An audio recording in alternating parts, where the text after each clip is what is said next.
We family, so link up. We'll get through this together. We'll be better than ever. Cause we thrive under pressure, stand tall through any weather. We are the front lines of urban ministry, so huddle up, huddle up. It's time to remember we are better together. It's time to remember we are better together. It's time to remember we are better together. Even through the distance, we're still close. Because this is who we are.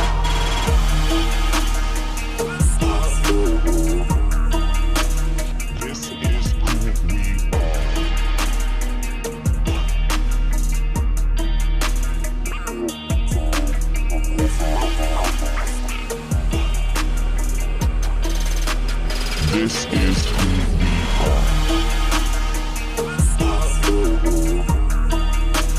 This is who we are.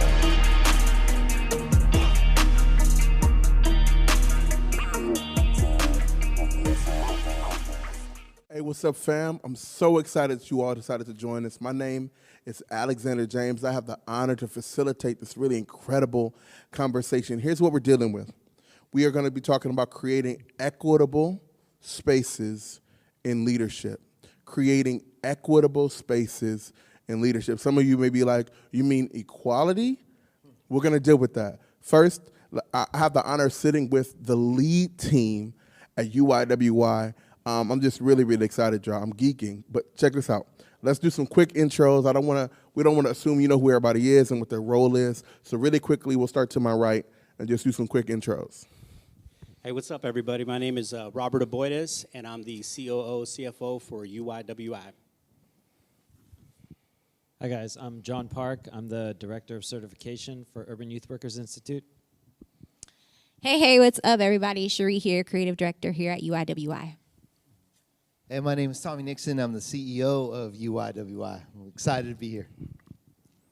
Awesome, man. So thank you so much for those quick intros. Here's what I want to do. I'm going to bounce it right back to Tommy, actually. Can you kind of frame up this conversation for us, creating equitable spaces in leadership? What do you mean? That sounds like a mouthful. Can you help us get our arms around that? Yeah, absolutely, man. And we're so excited. Thank you guys for joining us today. So we know at UYWI, we're a leadership development organization. So really clear on that. That's our vision. That's our mission. To develop urban leaders, but we also know that 1.2 million young people are leaving the church every year, and they're leaving because as we look at the research and as we actually engage, we got videos on that, panels of young people. Why are you leaving the church? We realize they're not compelled by the life that they're seeing us live. So there's a gap between the gospel that we profess and the gospel that we're living out. Wow. And so when we talk about equitable leadership, this isn't we're not trying to jump on the woke bandwagon. We're not trying to just be hip with a buzzword. The reality is that these young people, this next generation, is looking at the type of leadership they're seeing here in our world today. Yeah. And they're seeing the failure of it. And that is apparent. Every time a pastor falls, every time there's a scandal, every time there's just some type of debacle among leadership, both nationally, in our churches, in our government, and whatever it is, these young people are looking at it and they're just going, this is what you want me to buy into? Right. And so when we talk about equity, what we're really talking about is a kingdom value on how to treat people who are made in the image of God. And not only that, how do you then put that into a system, into a culture, into an institution, into our churches, into our nonprofits, into a way of being that not only is, I think, a better way to lead and will produce better impact, but it's actually an evangelistic piece. Yeah. Because we're de-evangelizing the church by the way that we're leading. And so these young people are looking at us and they're like, I'm out. I cannot follow that. That's indicative of leadership. So when we talk about equity and equitable spaces, this is such an important conversation for us.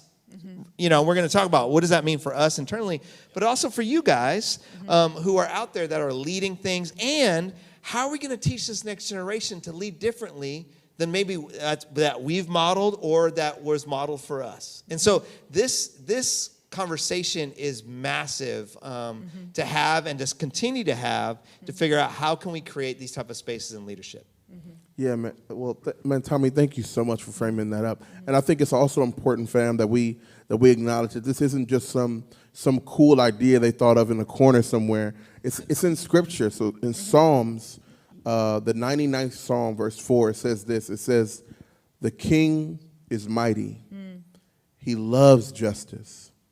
You have established," watch this, "equity. In Jacob, you have done what is just and right." And that, I mean, if it's out of the mouth of God, maybe we should take it seriously, right? So here's what I want to do. I don't want us to keep throwing around terms that we may not understand or really have a firm grasp on. So I really want to ground the conversation in some definitions. So the first thing I want to throw out is equity may be slightly more foreign to us, but most of us have heard the term equality. So let's just get a fair definition. What is equality? All right, here's a little education for you guys. So equality is the state of being equal, especially in status, rights, and opportunities. That is equality. Thank you. Status. And what were the other two? Rights. Rights. And opportunities. And opportunity. Awesome. All right, we got that? We have to put status, rights, and opportunity in the comments. All right, now we're going next. Now, what is equity? Let's define that word. All right. So equity is distributing resources based on the unique needs of the recipients. Distributing resources based on the unique needs. Yes. Of the recipients. And we have a graphic for that. So we got images, y'all. Yes, Check for this those out. of you who are visual learners, go ahead and take a look at this awesome graphic. All right, so when you see in this graphic, you've got reality, you've got equality, you've got equity, then you've got liberation, which usually when you see this, you don't see that fourth one, which we're going to talk about, but it's pretty awesome. So the reality of where we are today, especially with people of color, is there is so much stacked against us. We've got oppressive systems, we've got systemic racism, we've got wealth gaps. We had the war on drugs in the 80s, which locked up tons of black men. So we've got an issue here where everybody really is not equal. We really all don't have access to the same opportunities and the same rights. So that's the reality. That's where we are, okay? So when an organization says, hey, we understand that this playing field is not level, we want to enter into equality, well, they're like, okay, give everybody a box. Like, let everybody start on the same... Everybody gets a box. Everybody get a box. Let's all start on the same level. Well, as you can see in the picture, one guy is seeing a wonderful view. He has, he's got the luxury suite. You got one guy he can kind of see, and then you got that little guy right there, poor guy in the purple. He can't see a dang thing, but he has a box. He has a box. We're all even, right? Okay, that's why you need equity, because clearly just giving everybody a level playing field does not work. So you've got equity here. Now everybody has, again, the resources they need uniquely. The short little guy, he got 2 boxes. And then one of the guys only needed one, and then one guy didn't need anything. Okay, all you who took that stimulus check money that you shouldn't have took, you should have gave it to somebody who actually needed it. But anyways, that's a whole another situation. Fraud in the system. But anyway, leaving the poor even poorer. So then we get into, I'll stop there because that's a lot before I get to liberation. Got it, yeah. Because I really want us to be able to, are y'all seeing this, fam? I really want us to chew through this real quick. Let me open it up a little bit. Like, what differences between equality and equity maybe do you see in this picture, or that you've seen maybe in your personal lives? Let me just open that up to the team for just a moment. Well, I mean, I think equality kind of, and Shuree touched on this, that it assumes a level playing field. And so it wants to distribute resources and make opportunities available equally across that playing field. But the reality is, and you can see from the picture, that we don't start off on a level playing field. Yeah, man. And some people start off below the level field. And a lot of times, I think what we have to recognize is that they're starting off in a ditch that wasn't dug by them. I think a lot of assumptions are made that, well, you dug that ditch for yourself. But many people start below the field on a ditch that was not dug by them, but in fact was dug by a system or other people that put them there. So what equity tries to do is to bring everybody back first on that level playing field. And then we could start talking about equality and where that makes sense. Go ahead, Tommy. Yeah, I think too, just to frame this in our theology and our belief, is so, and as Americans, we're so caught up with fairness, you know what I mean? And like, you work hard, it'll happen for you. But the reality of our belief system as Christians would be that that we've all fallen short. But reality, you're right, of the glory of God. Like nobody made it. Yeah, and so yeah. there's a grace there that Jesus himself came down, right? Scooped us out. No matter how far down you were, it didn't matter. We're all sinners. And so, but, you know, I think within our culture and our cultural mindset as Americans, it's kind of like, yeah, we've all fallen, but you've fallen a little bit farther than me, right? You know what a little I mean? harder so there than I is, did. So equity isn't just some type of like progressive agenda. It is a deeply rooted gospel understanding of, no, I was deficient. And I needed God, not because of anything that I've done. I actually needed God to say, you need help. I'll scoop you up. I'll get you there. And therefore, if I've received that grace, then I can give it. Instead of an attitude of, well, you just need to work hard. Like, there's no compassion there. There's no sense of like, well, what's your problem? Like, that's such an anti-Jesus sentiment, but that's there, and I think it's at some point that's welled up in our lives. It's welled up in my life in certain situations where I thought that was unfair. Or I didn't understand someone's pain, or I didn't want to, you know what I mean? And we play the pain Olympics, and that's a whole other thing. And nobody wants to win the pain Olympics, right? And it's like, oh, you don't understand, and that might be true. And but as followers of Christ, we are compelled to say, but I need to care about that. I need to be curious. I need to get off the donkey. I must go through Samaria. I must go through Samaria. I must get down and check on the man who's bleeding. Yeah. That's because that's what Jesus did for me. And that's different than being like, well, I don't know why he's bleeding, or he shouldn't have gone down that path, or maybe he had the wrong clothes on. Like, is that a Jesus? You know, so that's why I think theologically this is so important for us. Yeah, man, and I appreciate that theological stance, man, but I think some of us are like, is this creating equity spaces in theology or in leadership? So I really let's take a step back again, like, how is this applied in real life, in organizations and churches? And normally we have some cool leadership anecdote, but we don't need that. We have an actual story of how this played out within the organization. So everybody, I need you to lean in for a minute. I want you to put on your listening ears, because we're going to actually hear a story about how this played itself out in this organization, and we're going to hear from Shuree. Yeah. So before I tell my story, that last piece is liberation, and ultimately, that's what we're trying to get to. And so when we look at removing barriers and oppressive, toxic systems, altogether you get liberation. And I really believe that our organization is going in that direction, where not only are we understanding the reality of where our leaders are, we are understanding what equality means, we are pushing into equity, and we want people to be free. You know what I mean? That's Christ's heart, is that there would be access to all things, that there would be liberation, and you don't even have to think about all the barriers that you have to overcome just to have your rights, right? Just to have a voice. So I think it's important to know that eventually that's where you're trying to get to, because I think a lot of you that are out there right now, you're working in organizations where you don't feel the liberty to even talk about the barriers, to even talk about the oppression, to even talk about how toxic your leadership structure is. There is no liberty in that. And where the Spirit of the Lord is, there is freedom. So I'd ask, where is the Spirit of the Lord? So let me just go ahead and put it there, too. This is a Holy Spirit thing that God has designed for the church, is to be in a place of freedom. So for me personally, I'm going to give you just a little background. I grew up in Columbus, Ohio, so I'm a Midwest girl, but I have always loved cities. And so my dad told me one day about a city that never slept. He said it's called New York City. And he told me that when I was around 14 years old. And I said, I'm going there. And I did. So I went to college in Nyack, New York, at a school called Nyack. It was an evangelical Bible school, because I grew up in the Christian and Missionary Alliance, again, an evangelical denomination. I'm a mixed chick, so my dad is black, my mom is Caucasian. I don't use the word white anymore. That's a whole nother conversation. But grew up a mixed kid. So for me, my first encounter with racism wasn't on behalf of white people towards black people. It was actually black girls against me because I was light skinned and I had curly hair, and so that goes into colorism and all that kind of stuff.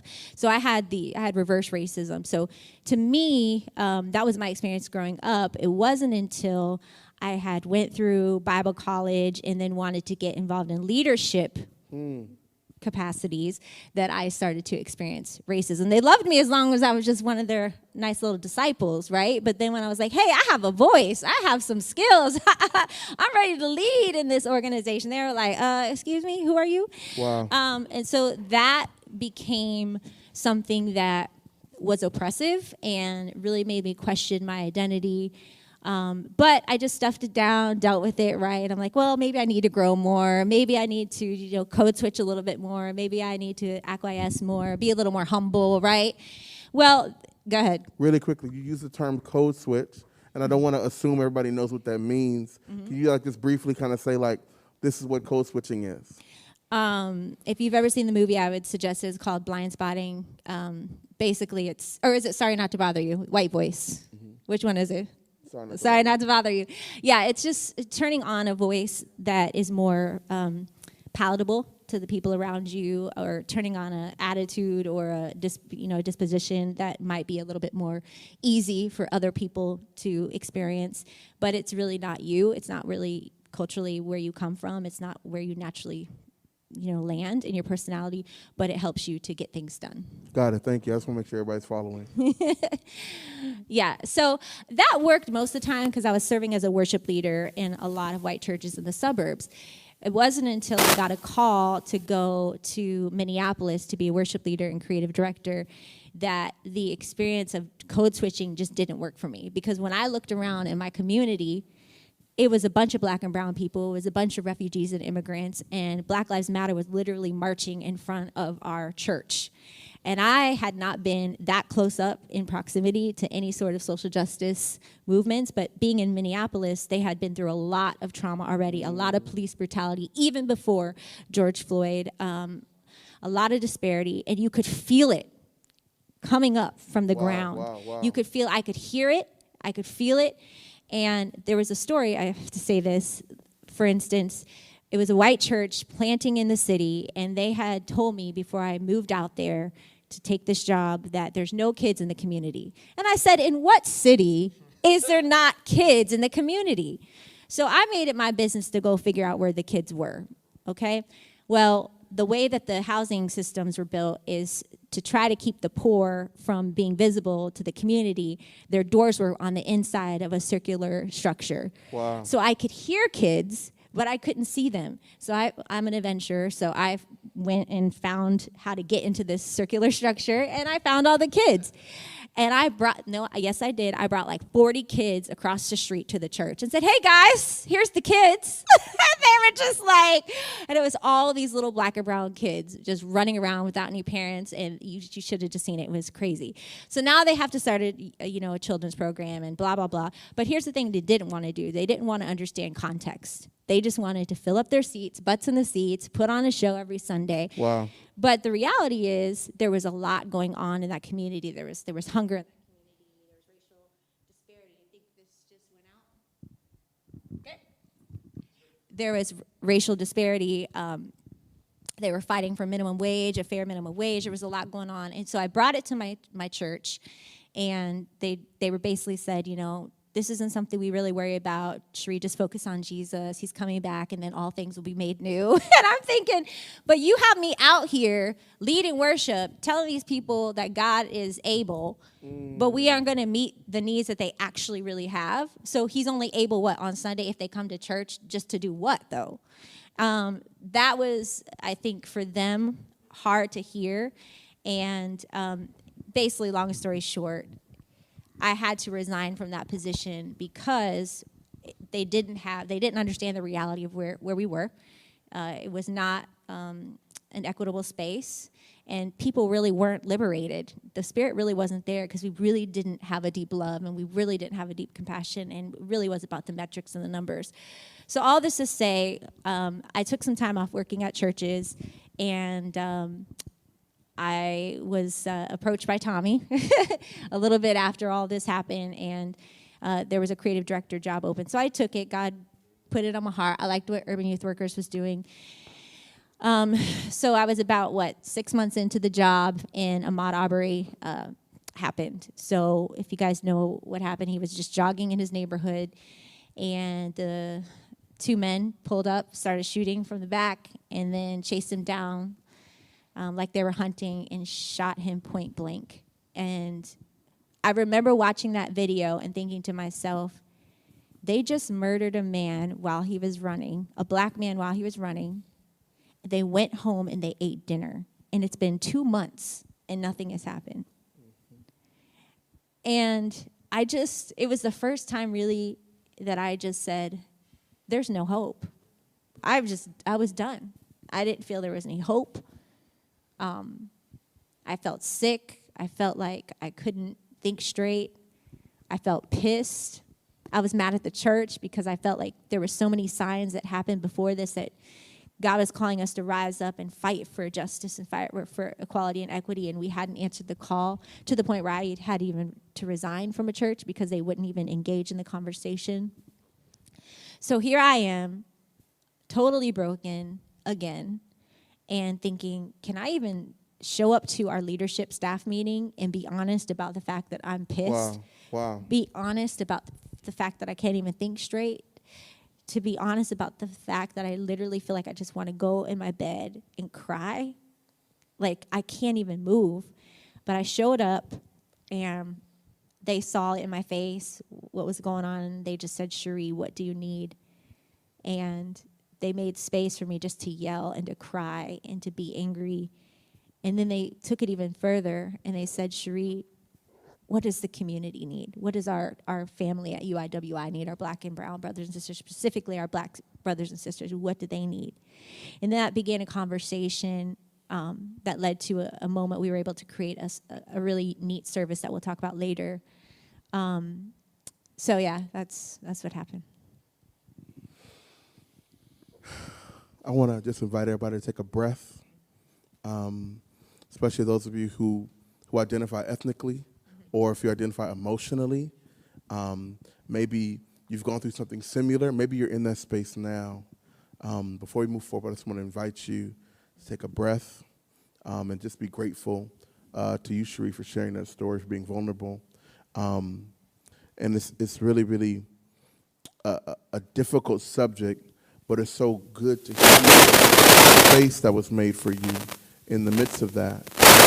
So I guess the question that I kind of want to ask is, why do you all think that the mark gets missed in this area? I want to imagine, statistically speaking, that there are a bunch of folks who maybe felt similar to you, Shuree, and maybe they went to work and they had to keep it bottled. They had to continue code switching. They had to continue pretending like they were okay in order to keep social status, in order to keep their job and pay their bills and feed their family. Why do you think that the target of meeting her unique need gets missed? Yeah, I remember that meeting vividly, and I remember obviously it was literally at the start of pandemic, and we didn't even know what that was going to look like for our churches, for our organization, and then there's this height of racial tension, and here we are trying to figure out, like, well, what are we going to do as an organization to keep moving forward? But in that moment, I remember just being, whether we use this language of equality or equity or not, I think we all sensed the fact that there needed to be equity in Shuree's voice and the pain that she was suffering in that moment. This wasn't a time for all of us to speak equally about what was happening, but to give equity to Shuree's voice and elevate that and allow her to share her pain, to share her anger, the frustration, and even whatever solutions. I remember saying, like, I can't say anything because I don't even know what to say or if I have the right to say anything. Yeah. So I think there needs to be a recognition from leadership that sometimes we just need to shut up and listen. I think that was the biggest lesson for me, is I needed to listen and hear a perspective rather than assume a perspective. Yeah. And that was really, really, really helpful to me. Thank you, Robert. Yeah, I mean, even with some of the things going on right now, with our Asian American and Pacific Islander community. I saw a friend of ours and a leader, posting up and saying, giving all this amazing information, but also just pouring out her own heart. And there was another woman on there who was Asian American and said, I've been on Zoom all day today, and not one person's asked me how I'm doing. And it reminds me of like Hagar in the Bible with El Roy, the God who sees me. Like the power that it is just to stop and say, I see you. Are you okay? You know what I mean? And I think one of the things that contributes to that, and it's actually something you said, Alex, which I thought was really profound. You said, in the United States and specifically in ministry and in Christian work, we see work as therapy. Wasn't that? Yeah, man. Yeah, Alex James. That came from him. So, but this idea that there's this weird thing, and theologically there's this weird belief that we have where it's like, oh man, something bad's happened. We just got to work through it. And so we continue on the work. And then I remember you said, maybe you could speak on this too, but it's for the kingdom. Mm-hmm. And so we shift from the person seeing the person in the moment back to the work, because then we know the work and we can do the work. Mm-hmm. And we're really bad at sometimes just seeing the person. Yeah. Because just like Robert, I remember that, where Robert's like, I don't know what to say, but we're here. And when you open up to that, that's why we care so much about lament and grieving and stopping and being in God's presence. And just, it's okay if you don't know what to say. It's okay if I don't have the answer to racial harmony in the United States at the moment it breaks out. Okay. But to be present with somebody and say, I see you and I'm here with you, and you're present, man, we as the people of God, we should be experts at that, and we stink at it. And imagine if we were able to do that and model that for this next generation in leadership and institutions and church. If the church was known for that, imagine. I just imagine this next generation with all the things that they're dealing with. They would flock to our community called the church, because they'd be like, I know where to go where they'll see me. They will care about my pain, and they'll sit with me in that. And that's a kingdom, gospel-centered Jesus story. And so to add a little bit to that. My thoughts around this, just as I recall the meeting that we had, the richest and most generous thing that you can do is to listen to someone, especially in their pain. And I think we get a lot of times we get really frustrated with God because we pray and we say, man, he's not saying anything. It's actually the richest and most generous thing God does is listen to us. Oh, that's good. Right? And so in this case with Shuree, it wasn't time for me to say, well, you should feel this way. Or don't worry, you're going to be all right. There were no reasons to explain and say it, because that's actually pretty selfish. Because we're talking about how do people miss the mark. Mm-hmm. At times we feel like we need to solve someone's problem. This is a bigger problem than I could solve, and that was actually the case. So kind of I go back to it, that richest and most generous thing, me as a leader, I could do is to listen, right? To understand. I mean, for those of you that are youth workers out there, that's the same thing you do for your kids. You don't sit there and tell them everything that they need to do. Hopefully. You're going to, most of the time it's we want to sit there and listen, right? To take all that in. See where there is, I don't want to say reality, but see what the issues are and what's happening, and understand what the context is. So in this case with our sister Shuree, I was kind of sitting there and just I have nothing to say, but it doesn't mean I don't care, right? It doesn't mean that I don't care. Oftentimes, though, I think we're leaders where we miss it is hey, we got a meeting and I have an agenda to finish. So cool, can you take your 2 minutes and say, if you got to cry, turn off your camera or whatnot or anything like that, we don't even recognize we can be doing those kinds of things because we are, like Tommy was sharing, maybe so focused on our agenda or work, right? Sometimes that could have good intentions, but then on the other hand, what it does is we miss people, right? We miss seeing people, we miss seeing all that. So I just kind of come back to that, as a leader, the richest and most generous thing you can do is to listen to someone and sit with them, right? Just imagine if someone's grieving. We've seen this throughout this pandemic, as people have lost loved ones and they lost all kinds of things, dreams, jobs, all kinds of stuff, it is not to tell them what they need to hear. Oftentimes, it's just to be able to sit with people in their pain. And I think that as an organization, we've talked a lot about that, as learning to suffer well with others. Yeah. Right? Really understanding what that means to suffer well. Because if you're going to talk about equity, we're talking about not everyone has the same starting line. Right. So how do I suffer well if you're behind everyone else? I walk with you. Yeah. Right? I don't say, hurry up. Yeah. Come on, hurry up. Come on. I walk with you. Like, let's go. We'll catch up, or we'll get there. I walk with you. Right? And so there's a clear difference in understanding, like, equality is like, well, when you get to that line, then we can all run. It's like, well, I'll walk with you. You got a limp? Okay, we'll go slow. Right?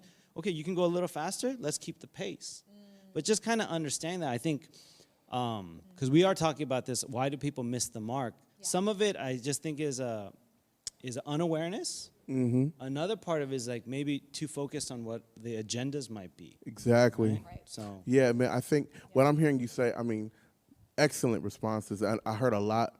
I think the things that stick out to me the most is this: when we as leaders in the church value how we measure progress than how we're growing and working with people.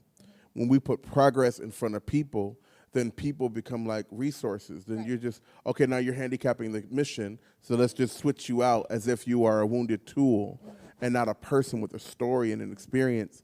And then your story about the walking thing, man, when I was, my oldest son, Theodore, I would take him across the street to go teach him how to walk and get him comfortable around public. And our first couple walks, man, I was so frustrated because it would take him so long. I'm a big guy, so my one step is 6 of his. So I could walk to the end of the block in 2 minutes, but with him, it's a 20-minute walk. But man, after I slowed down, God humbled me, and I slowed down and walked with him. We had some of the most beautiful moments that I treasure to this day. And it makes me think about that for the leaders that are watching, as we move forward, like, don't just consider the progress of the project and expanding the kingdom and doing the thing. What are those moments you may be missing with your people, those really deep-rooted, intimate moments that you could be having if you would slow down, if you'd be present with them? If I could just add one more thing, because I think, with this idea of how do we respond as leaders, or why do we miss the mark, one of the things that I think God has taught me is, as a leader, there's 3 types of caring, or 3 levels of caring that I could have. One is I can care about how your problem affects me, which puts myself as a leader in the position of the victim, right? 2 is I can care about how your problem affects you, which puts me in the position of savior. I can help you. But what God is asking us to do is to care about the person and not the problem. And that puts me in a position of shepherd, which is what 1 Peter 5:2-4 says, basically, is that, we must be shepherds of God's flock as they've been entrusted and put under our care, and that we're supposed to do that with tenderness and not lording it over them, right? So for me, that's the level of care that you have to have as leaders. Forget the problem and focus on the person. What is the person going through? What is their pain? And just put yourself in that position. Empathize and have compassion for the individual. Yeah, I agree. So that's the answer. It's putting the person first, right? And I just want to address some of the things that I know for sure stops people from responding appropriately in moments like this, because I've seen this happen. It's happened under my watch, so not at UYWI. They got it right, y'all. I'm still here, amen. But I think oftentimes, those of you who are running organizations, there may be fear of saying or doing the wrong thing. And the consequences for saying the wrong thing, especially in today's culture where it's cancel culture, it's high, right? So there's a fair amount of fear there. I think that there's a narrative that if you believe and acknowledge the pain of a black or brown brother or sister, especially when it comes to racism, that you are signing up for and agreeing to a civil rights movement. You're joining Black Lives Matter, right? You're in the or Black a political Panthers. party. I didn't ask them to do any of that. They just sat with me on that day, okay? That's all it was. Maybe you secretly believe that your race is superior, that's better, and no one else should take attention, AKA all lives matter. Maybe you're afraid if you sit with somebody in their pain and you acknowledge their pain and people find out that you did it, you're donors, you might lose some money, right? Being real. Okay. In addition to that, you may just be in a position where, again, that meeting had to happen. You had a whole bunch of stuff to do, and you didn't want to take the time, just simply time, because dealing with people's pain and dealing with people takes time. It takes time. Yeah. And I think those are some of the things that definitely cause organizations to miss the mark. Yeah, I really, really appreciate that, especially that first one. I think it's important for us to acknowledge that there is this fear of, maybe I want to do this, but I don't really feel safe. And I think there's a bunch of responses we could give to that, but for the sake of time, I'm gonna just cut through them and kind of say this: that maybe those of you who feel that way, I want to have you consider that you've adopted a very American, westernized idea of strength. That I really want us to consider that the Bible says that it is in our weakness that God's strength is made perfect, and that your willingness just to try and risk failing in the attempt of caring is always going to be worth it. And I think that it's important for us to not avoid looking bad, and by doing so, allow a brother or a sister to feel alone. You don't want to. You always want to be in the position that even if this makes me look bad, or this other group may respond to me a different way, you're always going to be on the right side of the Bible and history, having compassion, caring with people, being present with them. So instead of going through, why you shouldn't be afraid, I just want to consider that it is the stronger person that shows the grace, the compassion, the fruit of the Spirit, the long-suffering. And I believe those are the type of leaders, the strong leaders that God is calling us to be and become. Let me move forward and kind of ask this. We've thrown out this language, the equality, the equity, we highlighted the story. And I want to imagine that some of our families listening like, man, did I do that? Am I doing that? I guess my question, maybe we'll start with you, Tommy, is as an organization, like what are the values you hold that create the culture where that can even happen? Because I bet other folks are asking like how do we find our own blind spots? And I don't think it's necessarily like a check box list, but I want to imagine that the culture here is born from principles and values that you have. Can you speak to that? Yeah, absolutely. So there's a couple things. One, I think one of the best spiritual practices, I've said this a lot, is to confront your own hypocrisy. That's so gospel-centered because it keeps us in the I need to be saved. And so as I continue to go, what do I actually believe? And this is really hard and painful, but as a leader and as for you guys as leaders out there, you have to confront your actual belief. Do I actually believe this? And so once I started doing that, I started going, no, I do. So then how do I live that out? And so some of those values behind that is, since we're a leadership development organization, my belief in leadership development is that I'm here to help everyone around me be who they were created to be. That's leadership, because I believe we're all leaders, and you're a leader when you start to fulfill who God actually made you to be within your family, within society, within your job, whatever that is. Now, organizationally, we do that in a direction of a vision and mission. So as long as we're moving towards this, I'm using this as a vehicle to help you actually be who you were created to be. And we affirm your giftings. We help you manage your weaknesses. Yeah. We see you. And so it wasn't like I felt bad for Shuree, like, oh, pity, or I don't want to seem racist. So there was a moment right there where it was just like, okay, this is something sacred is happening right now. Let's stop. God's up to something. Yes. Yeah. Yes. And let's enter into that, because here's another value, is that leadership development is dynamic. Meaning, I'm not the supreme leader that has everything together and you are blessed to learn from me, right? But on the real, we talked about earlier, a lot of our leadership structure is I'm the man, and usually it's a man, if we're honest, especially in the evangelical world. But I'm the man, I've got the vision. You all are here to help me reach the vision that God's given me. I think that's extremely toxic. And I know right now, I know some of you guys are like, but that's the church I'm in. Listen, what it is God has given us a vision.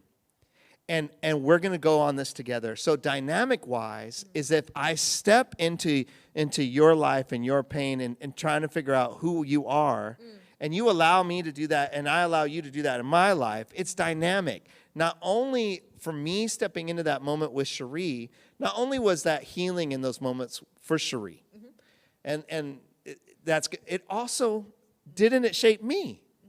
Therefore, it's dynamic. So as a leader, if I'm open to say, look, I'm not the savior of these kids I'm trying to reach in the hood. It's actually Jesus through these kids in the hood that's also shaping me. Yep. Yeah. Like they're also God through this neighborhood is saving me. Does that make sense? So Absolutely. those are a couple of values that just off the bat that I just go, this is what we live our life by. And we've adopted that here at UYWI. Robert's been huge at institutionalizing those kind of things. When we have moments like what Shuree was describing, that shaped us, didn't it? It brought us together. And not only that, we'll share this a little bit later, the result of all this continued to shape our community. Right.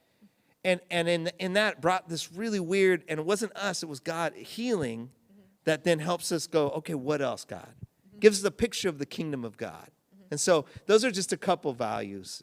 And shout out to Tommy for leading that way and being a CEO that wasn't afraid in that moment to acknowledge the racial pain in his staff and not being afraid to understand that if we acknowledge this right now, it could completely shape the future of our organization. This could change our organization.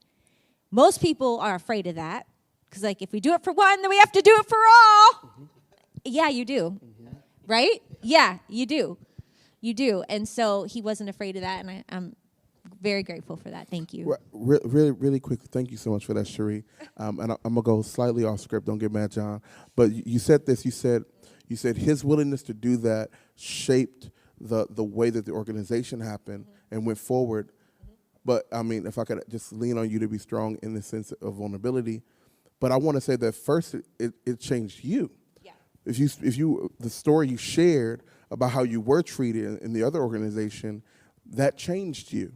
And then you come here and you're confronted with a similar situation. You're like, will this happen again? So I think it may be important for some of our leaders, some of our listeners to hear what is the experience that they could create for some of their diverse staff if they're willing to do this. So can you spoke to how it benefited the org. How did it benefit you in that moment personally?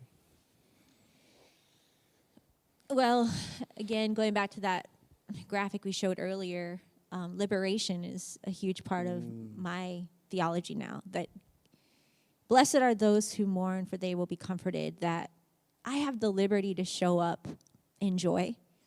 I have the liberty to show up in pain. I have the liberty to show up in suffering. I have the liberty to show up in confusion. I have the liberty just to show up. Wow. Okay? In all of who I am. And especially being a mixed chick, identity has always been hard for me to know who I am. Then you mix race with then faith, and then there's all these different types of faith going on right now within the Christian community. I'm not even talking about outside of Jesus. It's just like in evangelicalism and all the other things. And finding identity is really hard, and I know our youth are dealing with this right now. Identity is under attack, and why identity is under attack is because we've lost the sense of community. That's where you find your identity. It's in your community. It's in your family. It's in the legacy that's left for you. And I think that I could not find a community to lean on and show up just how I am, whenever I am, however I am, that would accept me. And so my identity was definitely suffering. So this was healing for my identity. What did that do then? It makes me a stronger leader. Because now when I show up, I know who I am.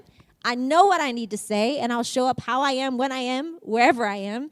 And I had liberty now. I have liberty now to do that because of that healing experience with our staff. Y'all, if just put the clap emoji in the comment section. She just took us to church. Thank you, sis. That was so powerful. That was, yeah. All right, let's go here. So we did I believe we did a really good job kind of thinking through the why. Why was it important to do this? The definitions, what was done. I mean, what was the terminology for it? Can you kind of let's get back into that meeting, get back into that moment, like in praxis, like in that moment, what happened? What space was created for you all to respond in that particular moment that may be helpful to our family here? Sorry. So over the course of 2020, especially with pandemic, we tried to see, like, how can we connect with our audience? How can we keep our leaders trained? How can we stay true to who we are as an organization and still power the urban youth worker, right? And in this case, we would have a weekly, at the time we would have a weekly Zoom call, and we would just provide some training for our leaders. I think, and this is kind of weird for us. Like, we've talked about this as a team. Like, this is kind of weird because are we talking about how good of an organization we are right now? Like, yeah.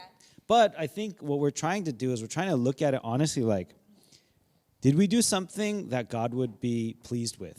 Yeah. Or did we do something that is like, we thought it was a great idea? Yeah.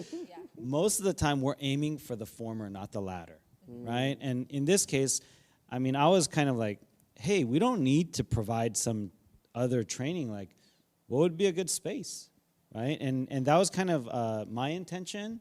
And so what I think, correct me if I'm wrong, guys. Like, so I think I just said, hey, Shuree, if we want to use that space, we can use it, right? And again, if my memory's fuzzy on that one, it was someone else's idea, please. But it was just more like, yeah, let's use that space, right? And then I think this began to open a conversation to say, like, well, what can we offer to our audience? Yeah. Right? You can explain more. Yeah, you were extremely gracious to say, hey, what do you need? And then what does the community need?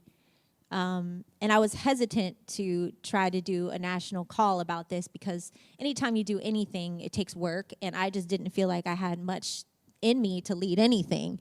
So I think I expressed that, and you fellas rallied around and said, all right, no problem. What can we do? What do you feel comfortable doing? So Robert was like, I got the word. So you set up a whole preaching, handed it over. You did all the technical stuff for the call. Tommy just made sure I wasn't falling apart, and then I was going to be Tommy was affirming, go forth. And then I was able to step out at that moment and call up some of my Black brothers and sisters and say, what do y'all need? Like, what would be healing for us in this moment? What would be something that our UYWI fam would benefit from? And also, what kind of space do you need to express how you're feeling right now? Because there was a lot going on. So, John, talk about the other things. Remember, there was even more.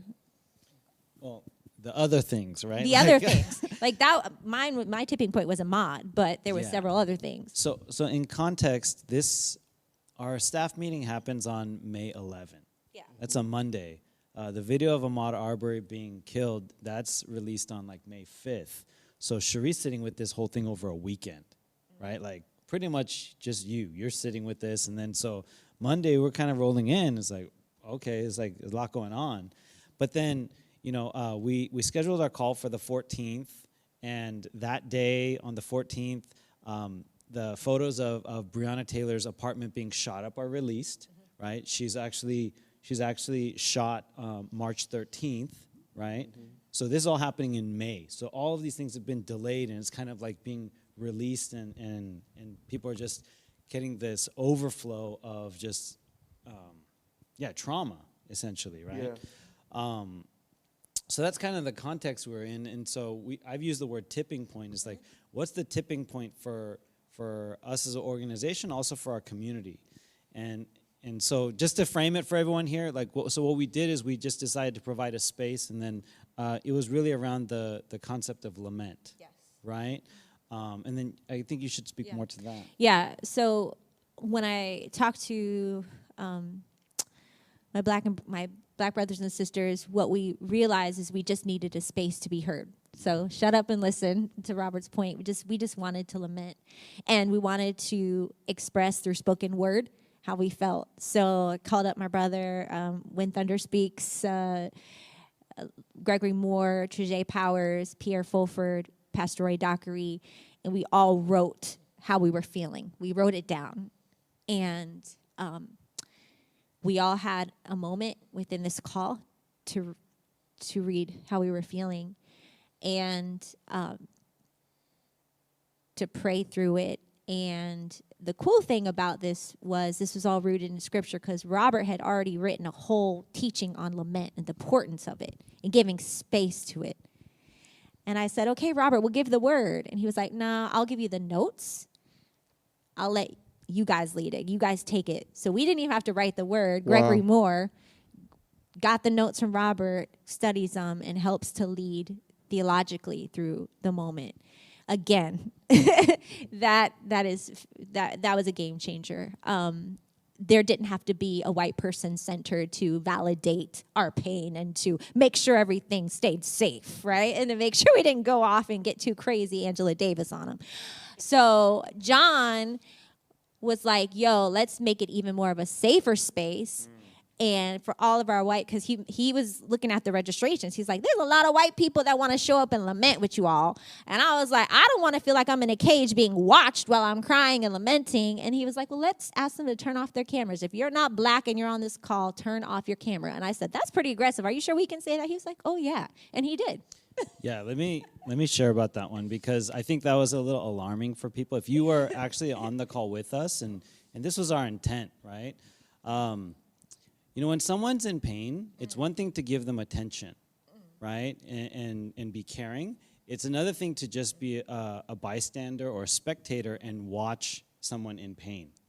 There's a very, very big discrepancy on that. And then the fact that this was on Zoom and what those that are going to share, basically it was expressed to me and our team, like, it's uncomfortable knowing that a bunch of people are just going to be watching me, and I don't know how they're receiving any of this. So, and this is really important for any leader. Understand what is safe for someone and what is not. And if you assume something's safe, be bold enough to ask, like, hey, does that make you feel okay or does that not? Right? Because it's equivalent to like when someone is going through something difficult and then just saying, hey, you're going to be all right. Like, that's so dismissive. And we don't intend to do that. Yeah. I don't think anyone is out there going like, well, I intended to be dismissive. Sometimes those are blind spots that we carry and we just don't really know yet, right? And if a person is in pain, then they don't have maybe the energy to confront that with us, right? And so we just continue on not really knowing that. Like, so that was just the context. Like, hey, we're gonna ask if you're not black, we're gonna ask you to turn off your camera, right, as a sign of respect, right? And so it was pretty interesting, awkward, uncomfortable. Yeah. But I mean, you could speak to the experience, I think, more than I could, because I'm just like, I just thought it would be the right thing, and that's why I just offered that. It was the right thing. Yeah. Can I just add something real quick to that? Because I think, you asked earlier about how it changed the organization, right? I think for us to do that nationally was an extension of what we did locally. So it's not like we made up this new thing, right? It was like, oh, man, that was really powerful, what we experienced as a team. How do we extend that nationally to allow that to happen on a greater level? So, again, it really wasn't genius. It was God orchestrated. The Spirit moved within us locally, and we just extended that out nationally, and I think it became a really beautiful thing. And again, going back to the equity conversation, yeah, I mean, I had, Shuree mentioned I'd written, not coincidentally, because there's no coincidences in God's kingdom, right? But I'd written this piece on lament, and she was like, well, can you share that? And I was like, no, man, I think it would be beautiful to hear those who are actually lamenting in a different way to share that. So it was, I mean, it was a no-brainer for us to do that, really, to elevate the voices of those who were really in pain in that community, and for us to just not be spectators, but walk alongside with them, right, as they were doing that. Man, I really, really appreciate that, and I hope and I pray you guys are getting a lot from this. I think one of the beautiful things that I'm hearing is how you all going through that experience not only ministered uniquely to a need of our sister, but also met this need in yourself that it almost like it became this reciprocal like ministry moment when we were able to stop and highlight one voice or one story, I should say. Let me lean into this. Like,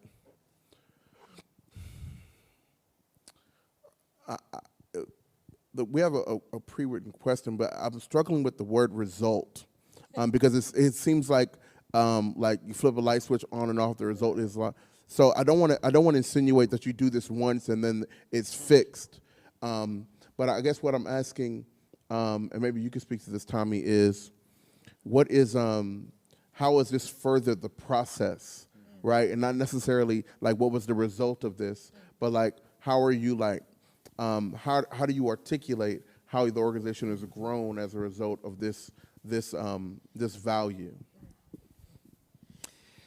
Yeah, I mean, one thought here is God brought together this group of leaders that had been working on this or working in this space for a long time.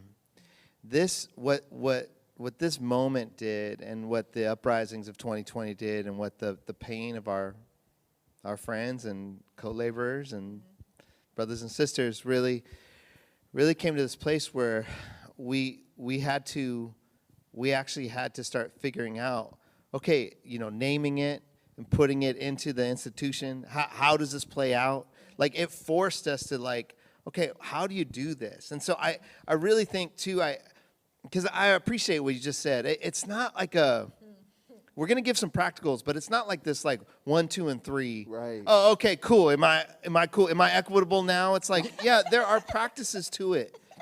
But because we're believers and we follow Christ, there's so much more of a soul-shaping thing here that we want to be authentic through the organization as leaders, that this gets, I don't want to use the word institutionalized, but it gets systematized. Is that a word? I don't know. I can't spell it. It is now. Right. So it gets put into practice. Yeah. Mm-hmm. That then it's like, no, we actually take what we experience and we start putting that, and then we start teaching others, and then you start seeing. I mean, imagine if the organizations that you had experienced pain and trauma from, if they had this. That understanding and this practice. Imagine for all our leaders out there and those who are coming up as they start to build these different things, their nonprofits and their churches, and that's where the movement comes from. So as it shaped the organization, it continues to beg questions. Okay, well, what about? And that pushes us towards curiosity and also, okay, how much more of the kingdom can we experience? Yeah. So again, I just want people to lift their heads up a little bit from okay, how do I do that? Like, okay, how do I be anti-racist? Mm-hmm. How do I be equitable?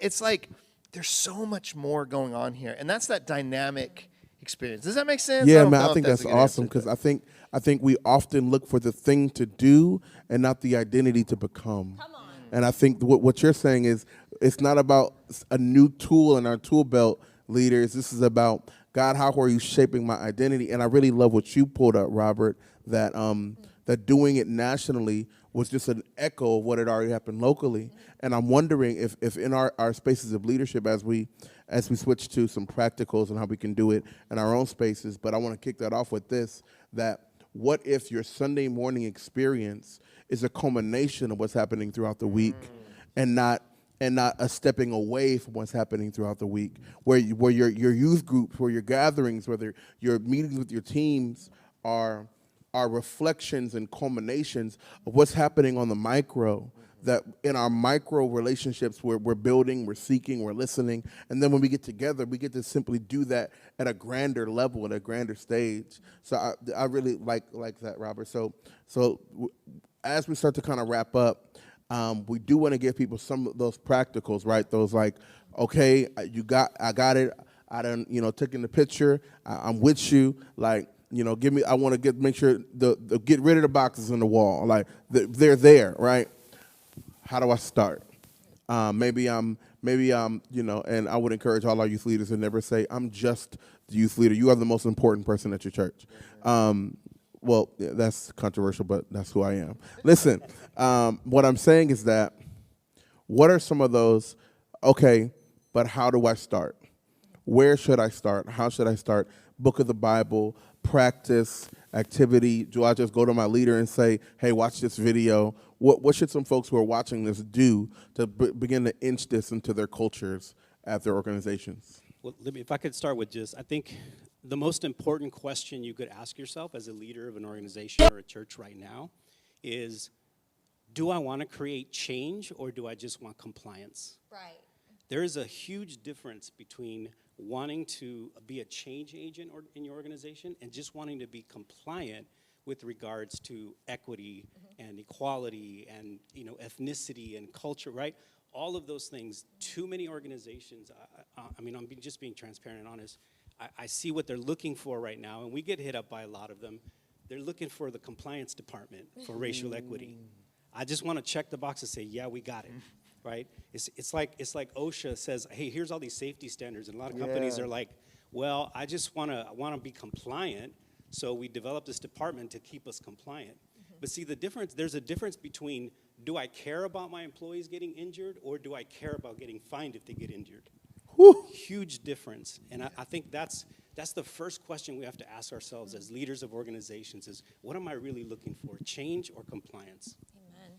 Awesome. That's so good, Robert. Anybody else? Yeah, I think when it comes to leadership development, you have to ask yourself this question as well, after the compliance and change one, right?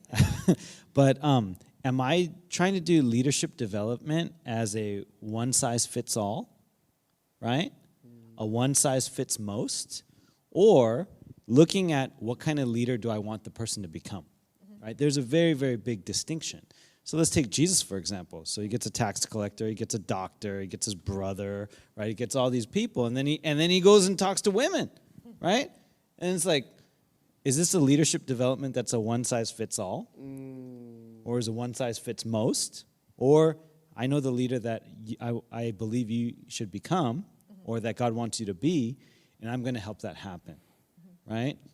So when it comes to equity, that may be for me, the most understandable concept of equity from a leadership perspective, because then it means for you, youth worker, every kid does not have to go through your 101, 102, 103 of your leadership development. Yes, there are core principles that you want to instill, and even with your staff and your volunteers or whatnot, and just the people that you're alongside. But there is uniqueness and nuance and like just special things about the people that God has placed you among, that you get the benefit, the privilege, the joy, and the blessing of getting to walk with people, to have people walk with you. I mean, it was already shared that there's been a number of issues that have happened about violence against Asian Americans, Pacific Islander, that entire community, which obviously speaks close to my heart. But I don't need a one-size-fits-all, right? I don't need a one-size-fits-all answer to like what pain I'm feeling, and I don't always need a one-size-fits-most, right? It's actually, who does God want me to become, and how can I serve, like if you're a leader to me, then how can I serve that person to help them become the leader that God has created them to be? And that's really kind of, I think, how we can approach from a multi-ethnic standpoint for the small amount of issues that we can probably address in the African American community or our Latino brothers and sisters, right? For Asian Americans, for all these different audiences that we so dearly love. But are we going with a one-size-fits-all, right? One-size-fits-most, or are we really looking like who is the leader that this person that God has created them to be, right? And so I really feel that frames equity, and that kind of put us in that place where, yeah, yours is going to look different than mine. Yeah. And that's okay. Yeah. That's okay. Yeah. Yours is going to look different than mine. Your pain, we may have the same like feeling, but your pain is different than mine, and we can share in that. But I don't say like, I totally understand. I was like, no, I don't understand. Please tell me, right? Or I don't understand, and I'm going to be quiet so that you can explain it, right? So I think those are very key things for us as leaders, and those are the leaders that we feel are going to bring the change that, like Robert shared. Yeah, man, that's so good, John. Right before we continue, I just want to, when you talk about the one size fits all versus one size fits most, the first thing that pops in my mind is when Jesus rescues the man who has legion, who has all those demons in him, and he says, Jesus, I want to follow you. Basically, I want to be one of your disciples. And he's like, no, that role is filled already. I need you to stay here. Like, you've had the same transformation, but your role is different. And what I have for you is unique for you. I need you to stay here and go to the Decapolis. You've been transformed, but your road is different. I don't need a 13th apostle. One of them is actually already kind of jacked up. He doesn't know that I know yet. But but I really appreciate that Christ brings.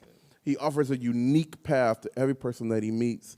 But the love is that he knows they all have a path. I appreciate that, man. Thank you so much. Anybody else want to deal with some of those practicals? All right. So I think first off, when you're building an equitable space, you have to understand that you cannot lead where you have not gone. You just can't. So obviously, look at the stage. We have diversity. That's your first step, right? Like, please make sure you're in proximity to people of color. Please make sure that you have diverse lenses.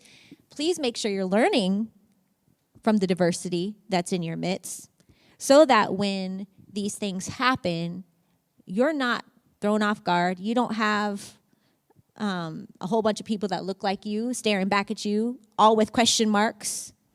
Or worse, you're looking at the one person of color that you dared to hire and looking at them for the answer to the pain they're in. Like, please. So start there and diversify. Then learn from the diversity of gifts around you. I would say those are definitely two things that I would say that are necessary. The other thing I would say is that when we talk about DEI, that's basically, diversity, equity, inclusion is kind of a buzzword. The identity of your organization is not in your mission and your vision and the titles you decide to put on your website. The identity of your organization is in your people. It's all of you collectively. That is your culture. That is the identity. So that is the most important thing you should be sewing into in all of the nuances and all of the complexity. That is your brand. People are what drive movements. All of us. Yeah. It is not just a social media post that drives a movement. It's not hashtags that drive a movement. People drive movement. So if we are really about doing the work, if we're really about changing the world, then this is the most important thing to invest in is our people, not only internally on the lead team, but you, UYWI fam, our youth workers who are out there doing the work. You are the most important. And we took the time to do this because we wanted to understand how to do it first here so that we could help you do it where you are and support you where you are. So it was imperative that we did this work in our community because remember, that's where your identity comes from. Yeah. Yes. Yeah, I appreciate it. And Tommy, before you hit yours, I'm gonna kind of put you on the hot seat a little bit. Yeah. I'm gonna kind of bring us back to the first bit of the bookend that millions of young people are leaving the church. Yeah. And it's because they're not seeing that reflection of Christ and the gospel lived out. So as you answer your like practical and kind of where you start, can you kind of directly speak to this is for the future of the church? Mm-hmm. This is for the keeping, not just like expanding the kingdom, getting folks saved, but we're talking about keeping your church open. We're talking about folks wanting to stay there, wanting to be there, wanting to be a part. Can you kind of answer kind of through that lens? Yeah, absolutely, and I appreciate that, man. That's good. So a couple things. One, I think for you guys out there, there's a mindset that gets played through the systems of what you're leading and building. One, you said it. You have to see your people as a gift. Now, there's some depth to this because you're like, yeah, I know everybody's special. Everyone's a unicorn, and that's great. What I'm talking about is you have to see each person as a gift, and if you're on that vision and mission, moving towards that, you have to be able to receive the gift, and the gift is all of who that person is and what they're bringing. As a leader, I want to help them work through that. As God continues to heal them, redeem them, and help them be who they were created to be. As you do that, here's the secret, right? Is that as you do that, it keeps people on the train. All of a sudden, they want to work hard for you. Not because they're afraid you're going to put them on blast or fire them or whatever it is. They're bought into the vision and mission. So they're just like, I know that this is a safe place. I know that Tommy cares about me, or whoever the leader is. I know that if he needs to tell me some truth, he's going to do it in grace and love, but he's still going to tell me the truth. And the reality is, I'm doing that. The hard talks that we have to have, I'm doing that because I think it's good for you. That's different than going, you're messing up my program. You're making me look bad. You're messing up, the vision that God's given me. You're the barrier. That's not it. If you're a gift, then I go, I want to help you be the gift that you are. And we're going to receive you here. And I'm going to help receive that gift, but I'm going to help shape it as well. And that's my job. And then not only that, that's your job. And that's your job. And when you start doing that, then you create a culture of what Shuree's talking about. When you start to create a culture, you start to have deeper impact. And so here's why it's important for that 1.2 million young people leaving the church every year. This next generation, Gen Z, there's all this. You can go and look it up, Google it. What do they want? Right. Okay? This next generation wants to be mentored. And now, and they want to be mentored in the workplace. So when I was coming up, I'm at the end of Gen X. There was no mentoring. It was like, you got hired, you better figure it out, right? You just work, and when you mess up, we're going to let you know, and then you work hard and you figure it out. Okay. Well, that's how we all came up. Look, we've got to change it, and when we take that theology of understanding people made in the image of God, they're a gift, then you can actually start going, okay, I want to mentor you. You have all these people leaving the church, and all they want to do is be mentored. Hello? Mentor them into the kingdom of God. This is discipleship 101, and we're not good at it. So when you start build churches, small groups, families, friendships, and this understanding that you're a gift, you're not fully who you were created to be yet. God's invited me to be a part of that, and it's dynamic. You are also helping to shape me. This starts to create institutions and programs and churches and organizations that start to look very different. And then they become very attractive to this next generation who's going, how am I supposed to be an adult in this world? I was born during the Great Recession. I'm coming into an adult in a pandemic. Our political space in the United States is at it's an insanity right now. It's crazy. It's crazy. I thought the civil rights were over, right? I mean, think about what they're coming into. Yeah. And they have more knowledge than any generation before them, but what they need is wisdom, and they know that, we need mentors, and all we're saying is, how come you stopped coming to my church? Right? So that's why this is so important to inhabit. It's not just a compliance issue. It's a change issue. We are in the most unique time, or one of the most unique times in history for the history of the church, right? That's me and you. And we have this opportunity to reach this next generation. And if we continue to do things that how they've always been done, I don't understand why we would do that. Yeah, you feel what I'm saying? Why keep status quo? We have this opportunity right now. This next generation is crying for it. And we can do this. You guys out there, you can do this. And we want to help you figure it out because we've made a lot of mistakes. We know, right? That's so good. That's so good. Really, it just brings to mind this, quick story. I was, born and raised Black Baptist church. We were at choir rehearsal one week. And I was just having a tough day. I was thinking about my father who had left the family when we were much younger, because of complications and drug issues. And I was just not feeling choir rehearsal. I did not feel like singing about the goodness of God and learning it's Black Baptist, so we got dance moves. I didn't feel like doing none of that. And in the middle of choir rehearsal, shout out to Reverend Kevin Milburn. He says, you know what? You walk with them. He said, Alex, come with me. And he took me out and sat me on the front steps of the church. And he said, hey, I know we need to learn this song. He said, but what do you need? And he heard my story. And he was one of the first people to see past what I could give the church as a young person and what I could do and how much I could volunteer and what I could clean and go no, but what do you need? And I want to argue that I'm a part of who I am today. It's because one person was equitable with me. He gave me what I uniquely needed in that moment, which was attention and love and grace. And he prayed with me. And he was one of the first ones to tell me, like, God doesn't make mistakes. So if he wasn't here, then God will supply all your needs according to his riches and glory.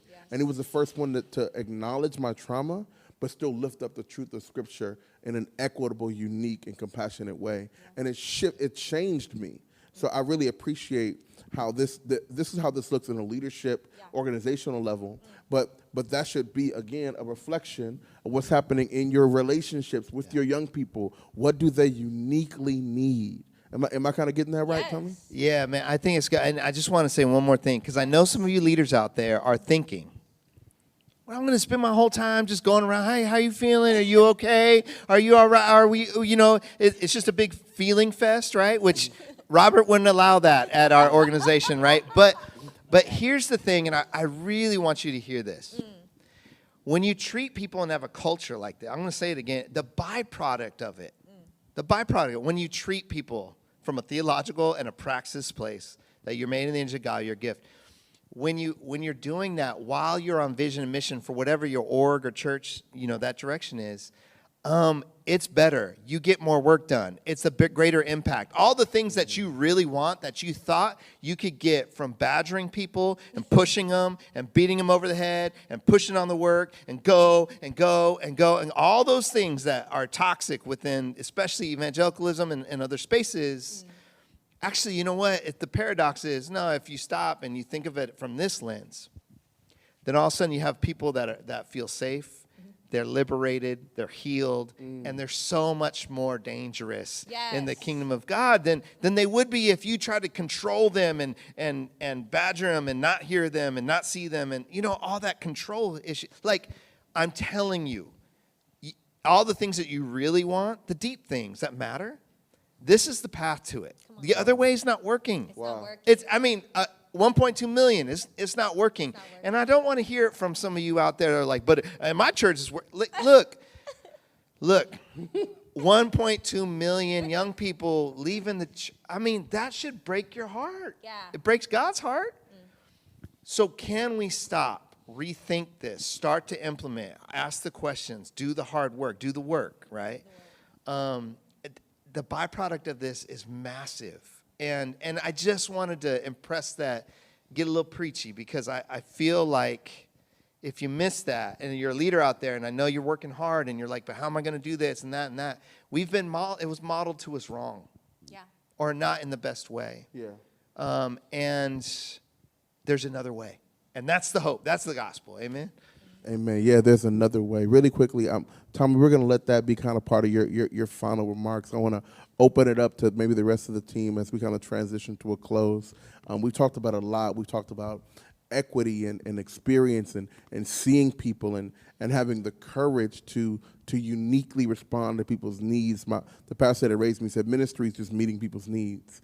And you have to take the time and pay that cost, you said, that cost of time to meet that. We talked about a lot. What are some things you would like to echo through the hearts of our family, our listeners, as we kind of wind down a little bit? Let me start with you, Shuree. Okay. So how does this play out? We have I won't say names, but we have a youth worker out there right now that the city has come to him and his team and asked him to help to bridge the gap between the Black and Latino, I don't want to say the other ones. The Black and brown community of Hispanic community, the Black community. And before this brother was given that opportunity, he had called me to say, hey, I watched the Lament thing. There is so much solidarity amongst Black people. I don't feel like I have that within my community. How can we become more supportive of one another? How can we even own a little bit more of our ethnicity a little bit more? Because our tendency is to just default white, right? To be accepted and to get the opportunities. And he said, but I don't think that's the right way. And thank God he's asking those questions and began the work of getting to know diverse people, because the city came to him and said, hey, now we want you to literally try to unify Black and Hispanic people in East LA. So that's how it plays out. That's why you need to get this. This is what's at stake. Whole communities are at stake. You got to get this. You have to understand that how you're going to serve the Black community from different parts of the Black community. All the Black community is not the same. And how you're going to serve the Hispanic community, right? And all the Hispanic community is not the same. You're going to have to do a lot of equity work. What do you need? What do you need? What do you need? What do you need? And it takes time. But it, like Tommy said, that's the type of leadership that could change the world. That's the kind of leadership that will change your communities. You need to be ready when those calls will come, because they will. The future is young, it's urban, and it is multi-ethnic. So get ready. Thank you so much, Shuree. John, Robert?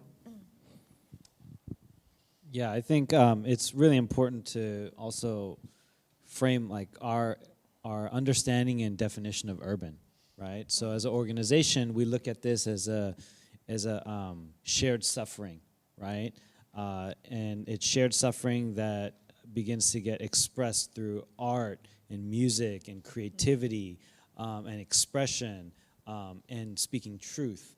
And so when you look at this idea of equity, the most precious thing a person can share with you, and probably the thing that they would hold back the most, is their story. Yeah. Because it's going to have pain in there. You know, if it's just going to be about the wins, I mean, I just follow your IG, right? Like, it's kind of like that, right? Like, you know what I'm saying? But the most precious thing that a person can share with you is their story. Because there's going to be heartbreak. There's going to be disappointment.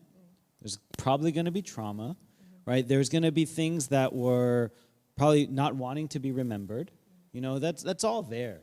And we always ask young people, like, hey, tell me your story. Tell me your story. And they are telling us maybe like the intro, or a little bit of chapter 1, right? Or a little bit of like the unwritten part. I don't know yet. But we're trying to get there quickly to get their story. It's not until we really understand, like, hey, this idea of equity is looking at you for you, right? Not looking at you as like, again, you're the same as everyone else.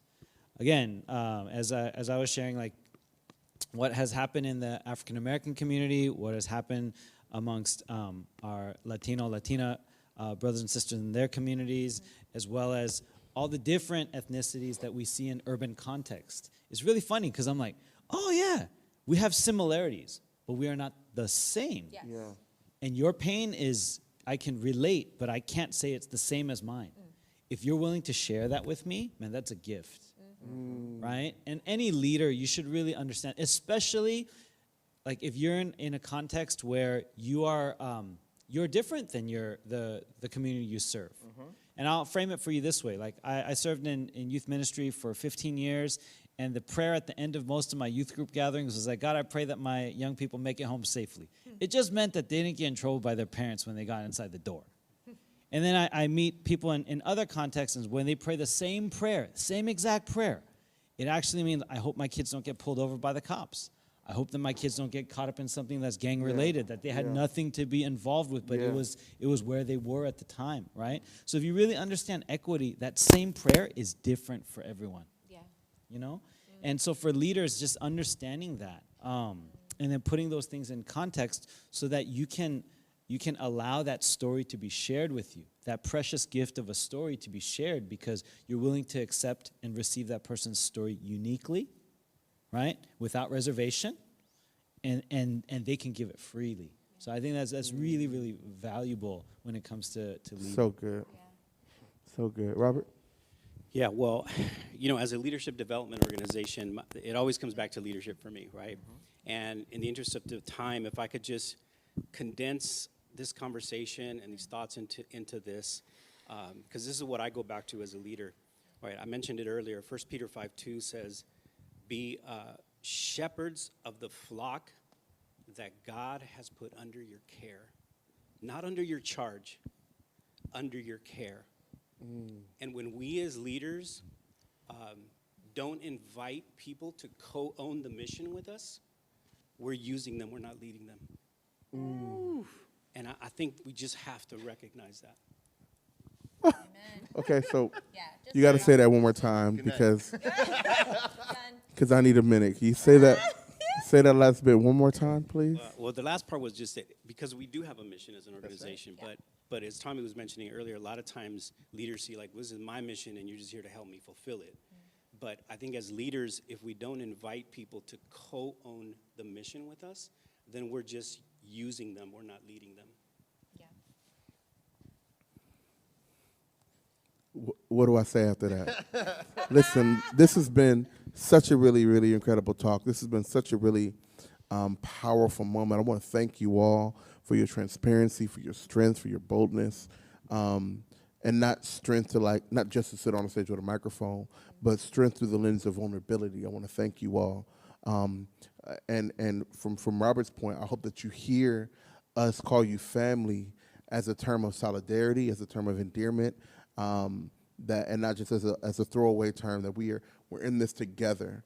I have a couple of announcements that I want to make really quickly. Just that this awesome kind of call. The next one's going to happen Thursday, April 22nd.